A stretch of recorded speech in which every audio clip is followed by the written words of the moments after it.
ko'pchiliginglar uyquni yaxshilash bo'yicha kursimiz, o'quv kursimiz haqida so'ragansizlar. Men sizlarga buni bitta misol bilan tushuntirib beraman. Qarang. Xo'p, hammamizda uyqu yomon. Yaxshi uxlamaymiz. Ya'ni uyquga kirib olishimiz qiyin. Uxlaganda ham tiniqib uxlamaymiz. Bir necha marta uyg'onib ketamiz. Mana shu narsani yo'qotish uchun bittagina meva tavsiya qilaman. Agar shuni ratsioningizga qo'shsangiz, ya'ni to'g'ri vaqtda yesangiz, ishoning uyqungiz taxminan 25% yaxshilanadi. Bilasizmi bu qaysi meva? Bu kivi. Mana ko'pchilik bilmaydi. Kivini hazm qilish uchun yeyishadi, to'g'ri, lekin kivi aslida eng zo'r yeyiladigan vaqti uyqudan 1,5 soat oldin.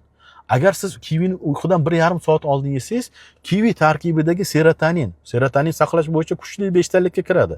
Serotonin sizning organizmingizda melatonin sintezini kuchaytiradi. Melatonin esa sizning uyqungiz sifatini yaxshilab beradi. Qarang, qanaqa oddiy yo'l bilan bittagina meva bilan siz buni to'g'ri amalga oshirsangiz uyqungizni yaxshilashingiz mumkin. Qanaqa yeyiladi?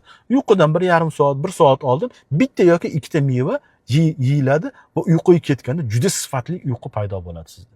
Ko'rdingizmi? Mana shu kursda shu haqida ma'lumotlar berganmiz. Endi masalan bir xillarga kivi mumkin emas. Nima uchun? Oshqozonda yara, gastriti borlar mumkin emas. Xo'p, unda boshqa nima mahsulotlar yesa bo'ladi? Bu haqida ham ma'lumot berganmiz.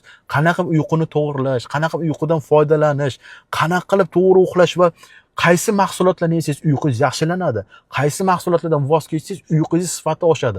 Hammasi haqida ma'lumot berganmiz.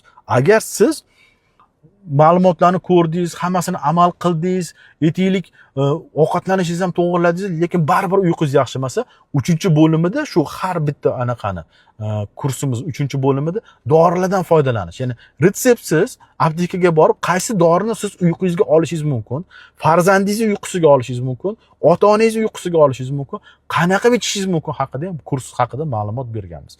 Juda bir foydali narsa. Men ko'proq odamlar shundan foydalanishni xohlagan bo'lardim. Ko'pchilik so'ragan, qanaqa qilib olsam bo'ladi?